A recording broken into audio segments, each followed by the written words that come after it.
Bismillahirrahmanirrahim. Assalamualaikum warahmatullahi wabarakatuh. Sahabat Maya sekalian, salah satu ujian bagi orang yang berpuasa itu adalah menahan marah. Padahal menahan marah itu adalah salah satu ciri orang-orang yang bertakwa, yang menjadi tujuan dari ibadah puasa itu sendiri. Rasulullah Shallallahu Alaihi Wasallam ada pernah mengatakan, "Idza kana yaumu shaumi ahadikum fala yarfuth wala yashab wa in sabbahu aw qatalahu falyaqul inni mru'un shaimun." Jika suatu hari kamu sedang berpuasa, maka kamu tidak boleh melakukan yang rafath, artinya melakukan perbuatan yang tidak pantas, yang cabul, dan kamu tidak boleh melakukan hal-hal yang bodoh, artinya berdebat-debat, bertengkar-tengkar, tidak menentu. Jika ada seseorang yang menghinamu dan mengejekmu, maka katakan kepada mereka bahwa saya sedang berpuasa. Allah Subhanahu wa Ta'ala mengatakan juga di dalam Al-Quran bahwa salah satu ciri orang yang bertakwa itu adalah al-kadhiminal ghaidha wal 'afina 'anil nas, yaitu orang yang mampu mengendalikan marahnya dan sekaligus memaafkan kesalahan manusia. Saudaraku, tentu tidak semua marah itu dilarang. Bahkan ada marah yang harus kita lakukan, yaitu ketika agama kita dihinakan, simbol-simbol agama dilecehkan. Ada yang menghina Allah Subhanahu wa Ta'ala, menghina Rasulullah, melecehkan Al-Quran dan sebagainya. Ini adalah justru marah yang harus kita lakukan. Tetapi marah yang dilarang itu adalah marah yang berkaitan dengan diri kita sendiri. Ada satu kisah yang menarik. Di dalam sebuah peperangan, Ali bin Abi Thalib, seorang yang sangat perkasa di medan perang, dia berduel dengan seorang musuhnya dan dia hampir saja memenangkan peperangan itu. Ketika musuhnya sudah tidak berdaya, dengan satu tebasan saja Ali bisa menyelesaikan pertarungan. Tapi tiba-tiba musuhnya itu meludahi wajah Ali. Ali sangat marah tentunya. Tapi tiba-tiba dia buang pedangnya, kemudian dia biarkan lawannya itu pergi. Lawannya terheran-heran lalu bertanya, "Kenapa demikian? Padahal tadi kamu begitu marah untuk membunuhku. Kenapa sekarang kau biarkan aku pergi?" Kata Ali, "Kalau tadi aku marah karena Allah, karena agamaku diperangi, maka sekarang aku takut kalau marahku karena engkau meludahi mukaku." Subhanallah. Jadi inilah yang harus kita lakukan. Kita bisa memilah dan memilih mana marah yang harus kita lakukan dan mana marah yang tidak boleh kita lakukan. Saudaraku, bagaimana ketika kita dalam kondisi marah? Terlebih misalnya ketika orang lain melecehkan kita secara pribadi, apa yang harus kita lakukan?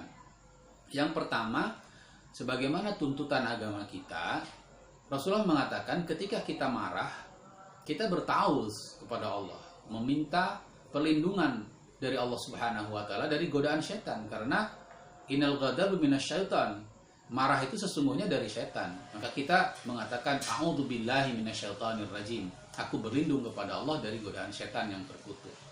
Kalau bertauz saja tidak bisa meredakan marah kita, kata Nabi, kalau kita sedang dalam kondisi berdiri maka duduklah. Posisi duduk itu akan menjadikan tensi marah kita menjadi turun. Kalau duduk juga tidak meredakan marah kita, kita berwudu. Setelah berwudu juga kita masih marah juga, kita lakukan sholat 2 rakaat. Mudah-mudahan marah kita insya Allah akan hilang.